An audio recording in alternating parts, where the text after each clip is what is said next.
Hello, my friends, and welcome back to another edition of the Surfing Realtor podcast. My name is Jeff, and as always, I am super stoked to have you with me today. Today, we are talking about what might seem like the impossible. How about a 4.6 interest rate on a brand new construction? Yes, please, right? All right, so we're going to talk about my experience this past weekend with a new builder in Palm Bay. We're going to talk about how the scheduling and showing went. We're going to talk about the builder's agent and, the interaction there. We're going to talk about how we prepared for the negotiation with the builder. And we're going to talk about the negotiation as well and the process beginning to end.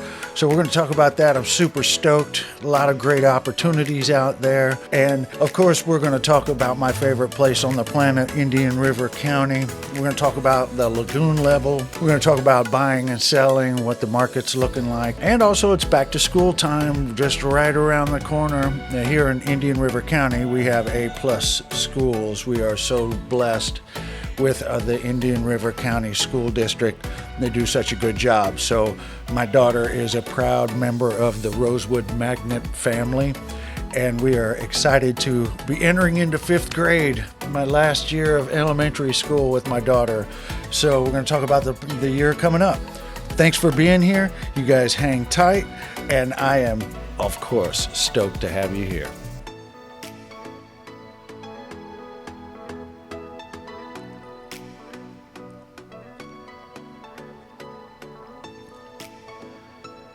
All right, so let's get right into it and talk about this amazing deal that we were able to secure this past weekend for my buyer client. The process, I want to talk about how we did it because they are relocating from up north, Rhode Island. And so we have been in this process of looking at different properties for about 2 months, I think. And I use the Moxie platform, which you've heard me talk about before, an amazing digital platform that you can track and really compare houses really nicely. So using Moxie, we started reviewing houses. They would send me stuff that they would find. I'd put it into the list. And I think when they got here, we had a list of about 33 houses to look at and 4 days to get it done. So it was really organized using the Moxie. We could keep notes on everything. It tracks in real time. So when there was a price adjustment or something went under contract or sold, we were able to see that. And it really helped us in understanding the market too. So I would say, if you're thinking about buying, maybe start that process so you can get a good feel for it. So we began our search when they got here, and we did a couple new builds that were not in the neighborhood. They were individual builds on individual lots in the Palm Bay area. And there's a few builders that are doing that. They're good houses, but the lots, you never know what you're getting and what neighborhood you're getting in. So that was a little frustrating for my buyers. And those tended to be a little bit smaller. Even though the lot was a little bigger, the house was a little bit smaller. So our process led us to our final destination, of course, and it was a neighborhood that was built in Palm Bay. I'm not really going to give the names of the builders and the neighborhood and all that. If you want that, you can just reach out to me at thesurfingrealtor@gmail.com with no G in surfing and hit me up and we'll get into more detail. But anyway, so this is a new neighborhood, so it's got the infrastructure. It's on sewer and county water. It's all new streets. There's a clubhouse. Now, this is also a 55 and up community, but this particular builder, they have other communities that aren't age restricted. So let's talk about the scheduling and showing of those properties. And I will say, I really don't like typically working with builders. It's kind of Russian roulette. You never know what you're going to get, which agent you're going to get, what kind of day they're having. They always seem super busy and running a few minutes behind. So plan.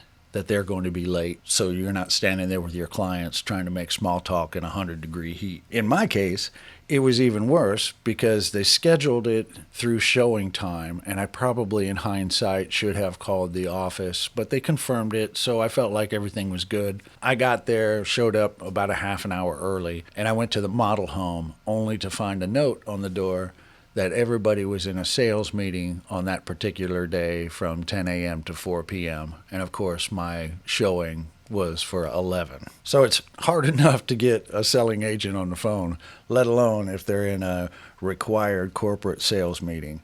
So I went into all of the models, and there was a couple receptionists that I was able to talk to, but they really couldn't give me a phone number of somebody to call. So I got about 20 minutes. My clients are going to be there, and I have no access to the house they requested to show. So I just started walking around the neighborhood looking for a very similar build. I was looking for the exact floor plan, and I got so lucky that across the street from the model, I saw they were doing punch out. So the door was open, and it was pretty much all the way done. And it was just waiting for somebody to go in and, like clean a little stain on the carpet or do a little touch-up paint. I went back into the model and I was like, look, I can't get in touch with anybody. Can I go into that house? And she was like, well, I can't tell you yes, but, nobody's really going to stop you. So I had to just throw it together. Now, you don't want to look like you're incompetent to your buyers, so you don't want to act like, oh, I can't get us in, we have to come back at a different time. That's just a hassle. So they got there, I explained a little bit about what was going on, and we got into the model, and they really liked the model. So I then reached out to the agent trying to get him over there. The timing wouldn't really line up, so I set a meeting for the next day. And we kind of looked at a couple houses after that, and I think by the second house when we pulled up, they were like, look, we like that house that we just looked at. We'd like to see the one that we like, but if everything looks good, that might be the direction that we want to go. Now, the particular floor plan they liked was there's only 3 of those in the neighborhood, and none of them have sold. So we're trying to prepare for our negotiation. We got in there, we saw it, we loved it, we met with the agent, and we set up a day to come back to talk to him more after we thought about it. So as we're preparing for the negotiations, since there weren't any other houses of that size and that floor plan that is sold in the neighborhood, what I did was I took everything that they had sold in that neighborhood. They're all brand new builds, so they're pretty comparable in their, interiors. There was a little bit difference in floor plan, but basically everybody had marble, everybody had stainless, you know what I mean. So I took all of the sale prices and found the average square foot price. So when we went into the negotiation, I had a list of everything that sold and what their per square foot price had been on each of those. That's what we used for our negotiation. Starting out, house was listed at $399, and we came in at $350. And that's a big difference there. And they also were offering points if we switched from our lender to theirs. So let's talk about that for a second. So kind of how new construction goes down is they have a little bit more leeway in giving concessions because they have both a lender credit that they can give if you use their preferred lender, and they got their builder incentives. So as we know, on concessions, there's a limit of concessions that you're allowed to get by law for any property. So with using new construction and switching to their lender, we were able to get that lender credit to use to buy down points. So that lender credit was somewhere to the tune of about $40,000, which got us to a 4.62 interest rate on the loan. So we got that all squared away. Then we started working on the price. As we said, we were at $350, they were at $399. And also keep in mind, we wanted our closing costs covered, and we were offering 1% for escrow. What I'll say about the escrow is that builders want more skin in the game than the typical 1% that you can get away with on an existing build. So they came out countering our 350 with 1% down to, all right, you give us 359 and $15,000. We'll give you the builder credit. We'll give you the builder incentives and take care of all of your closing. So that's where we were on their counteroffer. Now, as you know how the process goes, when there's an offer, once the counteroffer comes across, that original offer is dead, and the only thing on the table is the counteroffer. So we're sitting at $359. They want $15,000 down, and of course, also there was the caveat of a quick close within 30 days. So we countered back. We actually stood there with the agent, and we kind of beat him up on that $15,000 skin in the game. We basically did the approach, well, we can do it, but we have to move things around. I'm not really comfortable with that kind of number. We said, then let's go back with them. And we did $350 with $5,000 down, all the closing costs covered, and the $40,000 of lender credit to buy our points down. All right, so when you're negotiating with a builder's agent, they only have so much leeway before they have to then present your offer to Lennar. So that's an extra step that usually takes, up to 24 hours. So when we got to the 350 with 5 down and all of the other nuts and bolts that we've talked about, he was like, look, we're going to have to get our hands dirty on this one. I'm going to have to send it up the flagpole and see what kind of response we get. So we were like, okay, and we left from there, and I told him we'd let him know. It was probably about an hour or two after that we got it accepted. Now, creating that offer, we did that all in the model home with the builder's agent. He fills out all of the paperwork. So as an agent, it was pretty seamless for me after that handoff. You stay there through the negotiation, you help, you advise your client and all of that. But at that point, they start doing paperwork back and forth.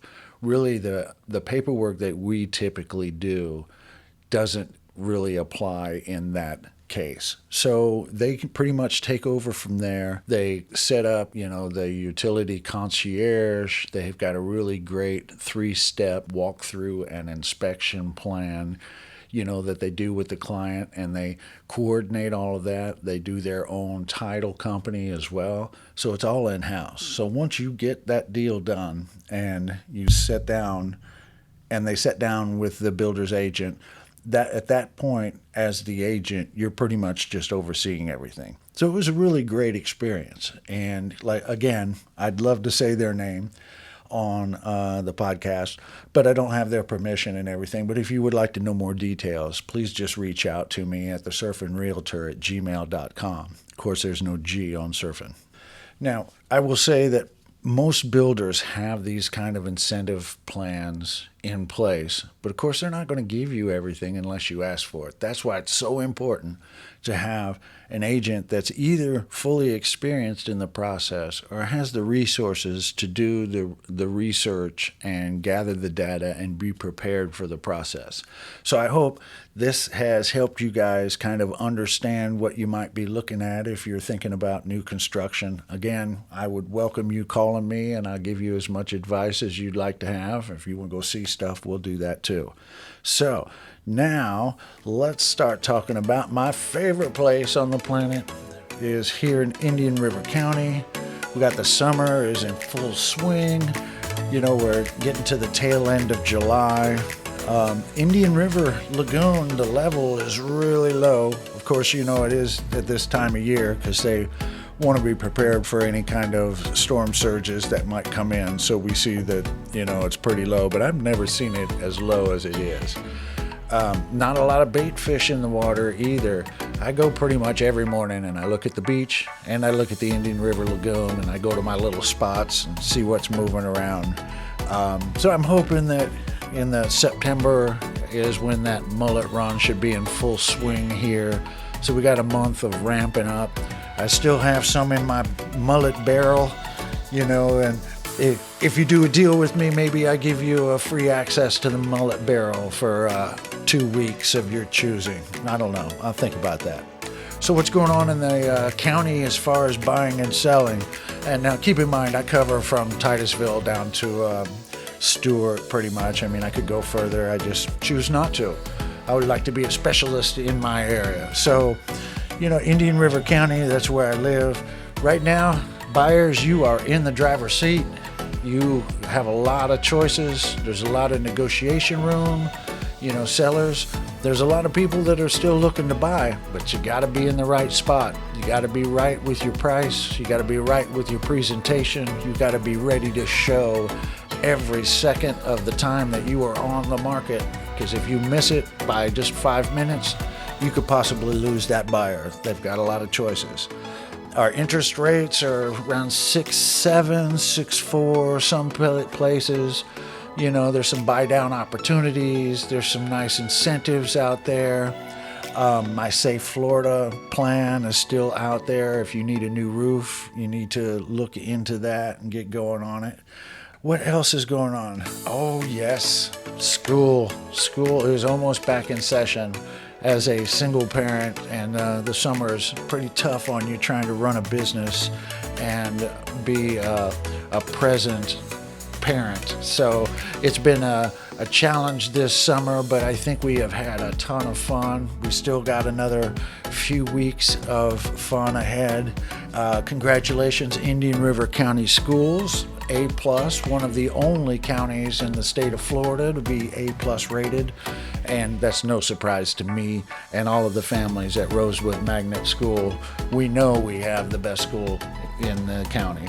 So, and Little will finish her 5th consecutive year in this elementary school, and will be graduating 5th grade this year. My goodness, they just grow up so fast. Don't let the time slip away, my friends. All right, what else is going on? I think that's going to wrap it up for this particular episode of the Surfing Realtor podcast. My name is Jeff. Thank you so much for being here. You guys have an amazing day. Do something epic.